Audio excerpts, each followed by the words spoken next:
Scheduled broadcasting to bring you an update this morning on missing Cabazon infant Emmanuel Haro. The Riverside County District Attorney's Office is holding a press conference at the top of the hour in just a few minutes. We will stay with you and bring you that coverage live. This comes after Emmanuel's parents, Rebecca and Jake Haro, were formally charged on accusations of murdering their 7-month-old son. Our Brett Rosen is live this morning at the press conference. We'll have coverage from him during our midday news that starts at 11 a.m. here on NBC Palm Springs. A look at the podium right now as presenters get ready for this press conference. Again, they are set to start at 10 o'clock this morning. District Attorney Mike Hestrin, Riverside County Sheriff Chad Bianco, San Bernardino Sheriff Shannon Dickus, all presenting information this morning. We're expecting to learn new information that has not been divulged in this case so far. The three departments have been working together on this investigation for 2 weeks now. And here's what we know so far. Emmanuel Haro, a 7-month-old infant from Cabazon, was first reported missing on August 14th. The case was first reported by the parents, Rebecca Haro, stating she was changing the infant's diapers at a store in Yucaipa when she was allegedly attacked. She said when she regained consciousness, Emmanuel was missing. This story making national news. The San Bernardino County Sheriff's Department, however, days later, saying follow-up interviews with the parents were inconsistent, specifically Rebecca's reports. Investigators claiming the couple then stopped cooperating with them, causing investigators to later seize some of the parents' belongings for their search. That includes their car, their cell phones. Then last Friday, August 22nd, Jake and Rebecca Haro were arrested at their home in Cabazon on accusations of murder. After investigators determined no abduction took place, they said the search now turns to Emmanuel's remains. The Sheriff's Department believes Emmanuel is dead, and the search continues today. Now, the pair this Tuesday were formally charged on the accusations, the first charge being murder, which the felony complaint alleges took place between August 5th and August 14th. The second charge, a misdemeanor for filing a false police report to officials. We return now to the district attorney's office this morning again, where a press release, as press conference that is, set to start any moment here. Investigators telling us what clued them into the initial kidnapping actually being a case of murder. Again, we will see District Attorney Mike Hestrin, Riverside County Sheriff Chad Bianco, San Bernardino Sheriff Shannon Dickus, all presenting this morning with new information. A timeline was released yesterday, giving us more information. We're expecting that to be broken down even further this morning. And while we wait for them to begin, let's take a deep dive into this case. Again, Emmanuel Haro, 7-month-old from Cabazon, first reported missing August 14th to the public when his mother said she was attacked outside of a store in Yucaipa. Here's what Rebecca and Jake had to say when they initially told reporters about this kidnapping. I'm begging you, please, if anything, if you know anything, please, I'm just begging you, bring him back. To the person who took my son, please just give him back to us. We'll forgive you. We won't bother you. We just want our baby boy. So those are the initial statements and reactions from the parents after they said their son had been kidnapped. You see signs here saying missing kid Emmanuel Haro. Only days later, investigators in the case saying that this was not a kidnapping. Instead, it was a case of murder. And again, this press conference is beginning right now. You see District Attorney Mike Hestrin taking the stage. So let's go ahead and listen in to what they have to say this morning. First off, to my far left, we have Riverside County Sheriff Chad Bianco. We have San Bernardino County Sheriff Sergeant Nicholas Clark. We have San Bernardino County Sheriff Shannon Dickus. Morning. We have Assistant District Attorney Brandon Smith, and then myself. So someone who's not here, I want to thank as well, or introduce as well, Jason Anderson, San Bernardino County District Attorney. I want to start by thanking these gentlemen up here. I want to thank the San Bernardino County Sheriff's Office for their professionalism and their cooperation and the great work that they've done here so far. I want to thank Jason Anderson and the San Bernardino DA's office. His Bureau of Investigation has recently formed a high-tech crimes unit. They were instrumental in helping us with this investigation.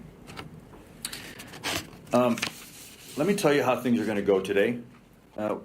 There's going to be several individuals that make statements up here, and then when we're all done with the short statements, I will come back up and we will have a question and answer. I will take questions. I will take all of your questions till there are no more questions. Having said that, there's a lot that we can't say, that I can't say, that nobody up here can say. And the reason is that the defendants in this case have been charged with crimes, serious crimes. And so now they have a presumption of innocence that applies to them. They're innocent until proven guilty in a court of law. I'm not allowed to prove my case in the court of public opinion.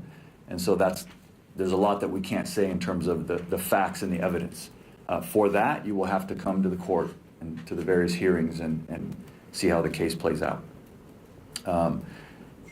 However, having said that, it's appropriate to have a press conference because it was the defendants in this case that had a press conference first. And they did so in order to tell the public, the media, and ultimately law enforcement that their child had been kidnapped, when in fact that's not what occurred. And so we're here to clear up some misconceptions and to explain how this case unfolded in terms of the investigation. It involves two counties working very well together. I know everybody up here on this stage, we work well together normally, but in this case, I'm very proud of the work that was done by Riverside County Sheriff, San Bernardino County Sheriff, my office, and also the District Attorney's Office in San Bernardino County. All right, so we'll go ahead and kick this off. I'm going to bring up first San Bernardino County Sheriff Shannon Becker. Thank you, Mike. To Mike's point, I want to thank all of you in the media for covering this, specifically the parents' initial statements to the public while we were trying to find the manual. They became critical as we continued through this investigation. But I want to talk about a little bit about the process because we've seen a number of questions related to Amber Alerts and things like that. So I hope when I finish this that everybody understand kind of the course of the investigation. But the investigation started for us on August 14th when Rebecca Haro reported that her son had been kidnapped. Folks, within 24 hours through video surveillance, we found inconsistencies in Rebecca's statement. And as a result of that, there was no other vehicle to put out on an Amber Alert or anything. And I know many of you were wondering why that didn't occur. But really, after finding out those inconsistencies in the statement on the initial report, that's where hundreds of hours of investigations have come in by our Specialized Investigations Division to try to get to the bottom of what's really going on here. And when I say hundreds of hours, I'm talking about forensic data on vehicles, phones, and potential crime scenes, judicial authorized search warrants that were served. And through that process, that's where we learned that the jurisdiction of where this has occurred was in Riverside County. So hence the Riverside County DA and Riverside County Sheriff's Department, which I can't stress enough. We've had a long-term partnership. We work well together, and we know how to get things done in these environments. But that's why the jurisdiction had changed from the original jurisdiction that was reported in, which is Yucaipa, California. But as we went through that portion of the investigation and realized that these things had happened in Riverside County, you saw the culmination of all the different entities get involved. And going back to what Mike mentioned about the DA's office in San Bernardino County and high-tech crimes, forensically, there are a number of things that we were able to prove up that we're not going to be able to share today exactly how we did that, but there is a tremendous amount of evidence that suggests that the initial story posed was not the correct story. So in that partnership with our agencies, I'm going to introduce my partner, Chad Bianco, where this crossover occurred at Riverside, and we reached out to Mike, who's obviously filing the case, and of course Chad to assist us in the investigation. Chad? Thank you. Like Sheriff Dicus, I just want to thank all of you for, especially the normal mainstream media, for your attention to this and for your cooperation in this as we were assisting San Bernardino in this investigation, trying to originally find a missing baby, but then eventually quickly learning that that investigation was not something that it started as.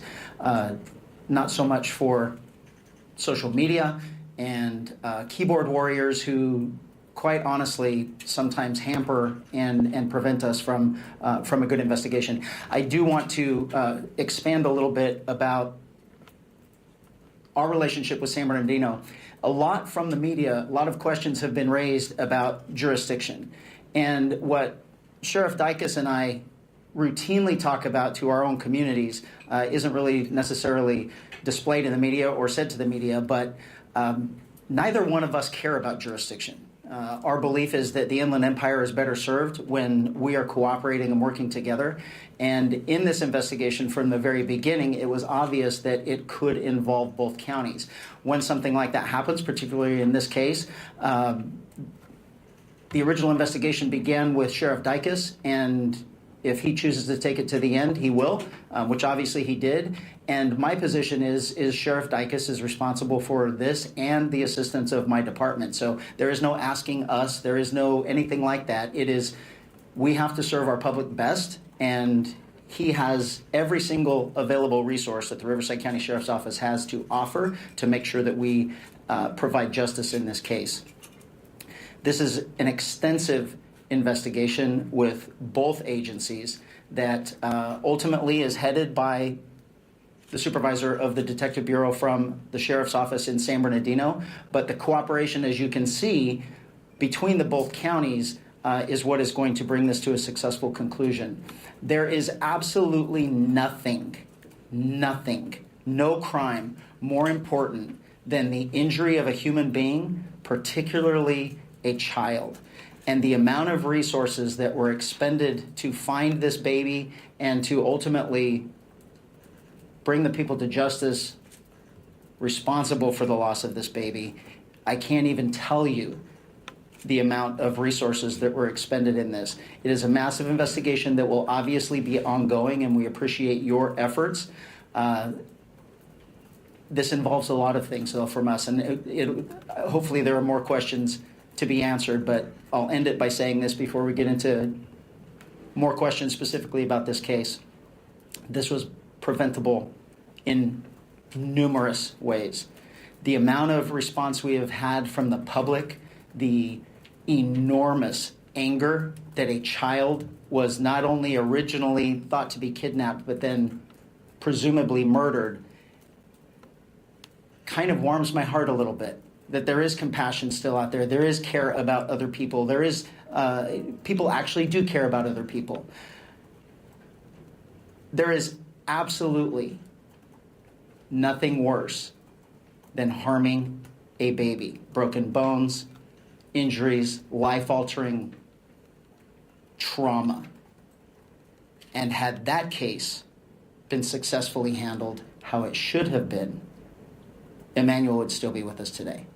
So I thank you all for taking the time and the effort to make sure that the world sees this investigation, and we will successfully bring it to conclusion with the help of both DA's offices.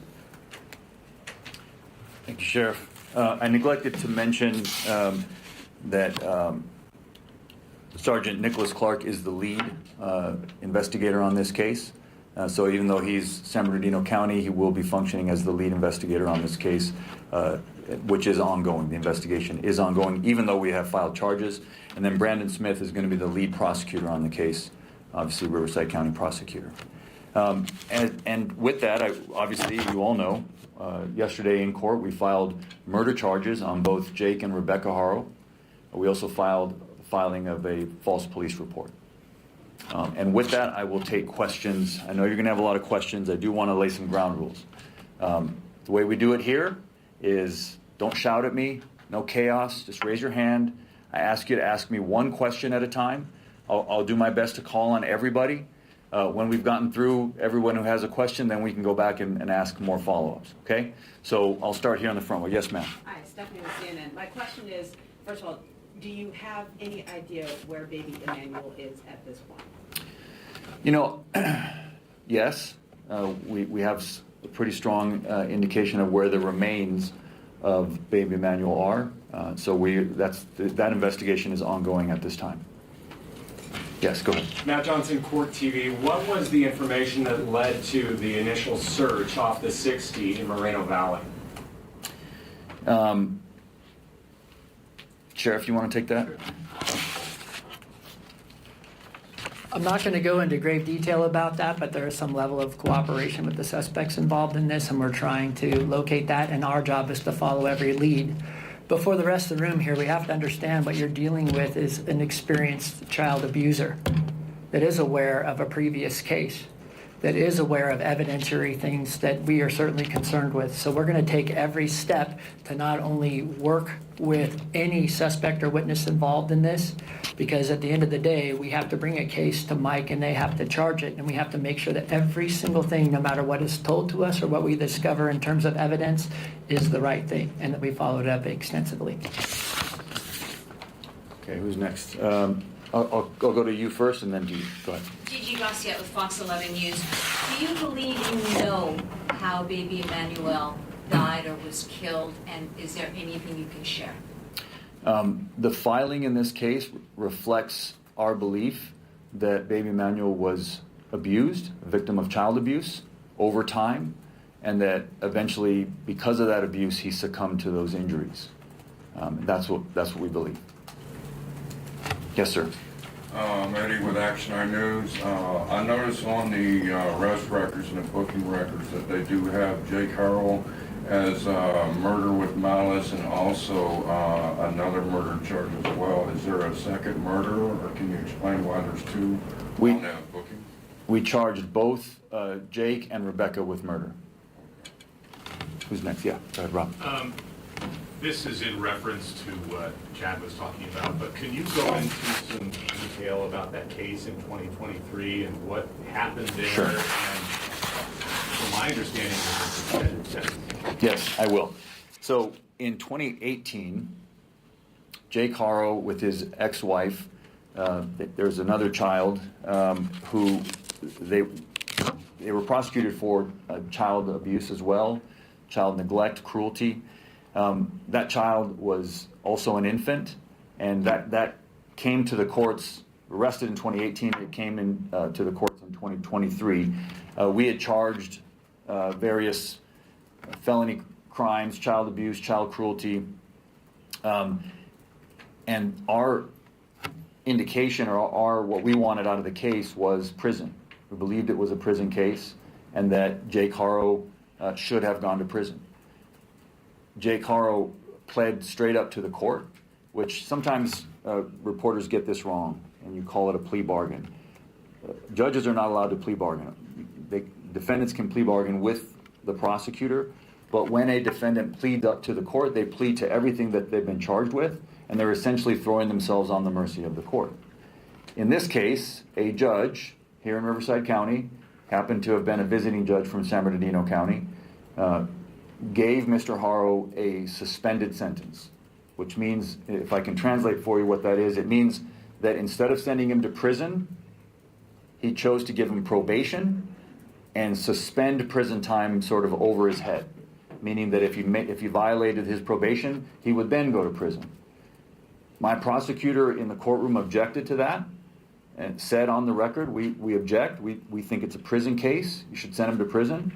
And the judge decided, as is the judge's right to do in that case, he decided that Mr. Haro deserved an extra break and gave him probation and basically 180 days of work release, which ends up being like community service. I will say that it was an outrageous error in judgment by this judge. And I don't have any problem saying that. I'm not attacking the judge personally. That decision was absolutely outrageous. Mr. Haro should have been in prison at the time that this crime happened. And if that judge had done his job as he should have done, Emmanuel would be alive today. And that's a shame, and it's an outrage. And I hate to say that, but when our criminal justice system breaks down, I'm going to just call it like it is and tell you it broke down. It's not how it's supposed to work. The judge had obviously meant well. At the end of their sentence, he told Jake, I'm giving you a big break today, don't mess it up. But I want to point something out to you. I want to read to you the injuries. That the child's name is Carolina. She is still alive today, but she is permanently bedridden. She has permanent damage cerebral palsy that is a result of long-term child abuse. I want to read to you the injuries that were presented in court to this judge at the time of that previous prosecution. Acute fracture of the posterior left rib, 5th rib, healing fractures of the posterior lateral 6th, 7th, and 10th through 12th ribs, healing fractures of the 6th and 9th through 12th ribs, partial bone fracture of the skull, brain hemorrhage, significant prevertebral soft tissue swelling of the neck, and a healing tibia fracture of the right leg. This is severe abuse for an infant. And so whatever you think of the criminal justice system and people need a break, someone who does that to a child belongs in prison, period. Next question. Can you tell us a little bit about her background? I think she has prior convictions or child abuse cases, Rebecca? Not to my knowledge, no. Yes. Looked at how Emmanuel's eyes are and said that is one of the signs of shaken baby syndrome. Do you believe that he has been responding the way he is in videos and does have the eye, I guess lazy eye for lack of better words? Do you believe that he was shaken before and that's the reason? You know, I'm not gonna, I can't speculate. What I'll say, I'll repeat what I already said. We believe that Emmanuel was severely abused over a period of time, and that that's the reason for the filing, the way it was, is that he was abused over a period of time. Both parents would have been aware of that abuse. I've already called on you, so let me. I'm going to exhaust. Yes, sir. Sir, forgive me. Ahmed Belloso on the Tira. I've been working this case diligently. I have a two-part question. No, one question, sir. Okay, one question. One question. Thank you. Since you said that you do know where the remains are, can you? I didn't say that, sir. Oh, I'm sorry. Forgive me. I didn't say I know where the remains are. Can you tell us, in fact, a little bit more detail, so that if you do know anything, so I can stop looking, please? Because I'm here. I'm in this every day. No disrespect. Trust me. I understand who you are. But can you please, if you have information here where you know something, can you please, so I could get some rest? Well, you should get some rest, sir. Thank you. You should get some rest. But no, I can't share with you anything. That's fine. Look, there are professionals that are looking for the remains of this child. If the public has any information, then we ask for their help.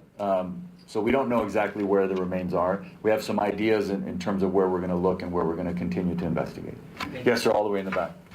Can you please elaborate more on how you suspect that baby Emmanuel had been abused over a period of time? No, I'm not going to do that. That's unfortunately, I understand it's an obvious question, but I just can't go into it. Those are things that the evidence will be presented in court, and I have to wait till we do that. Who's next? Yes, sir.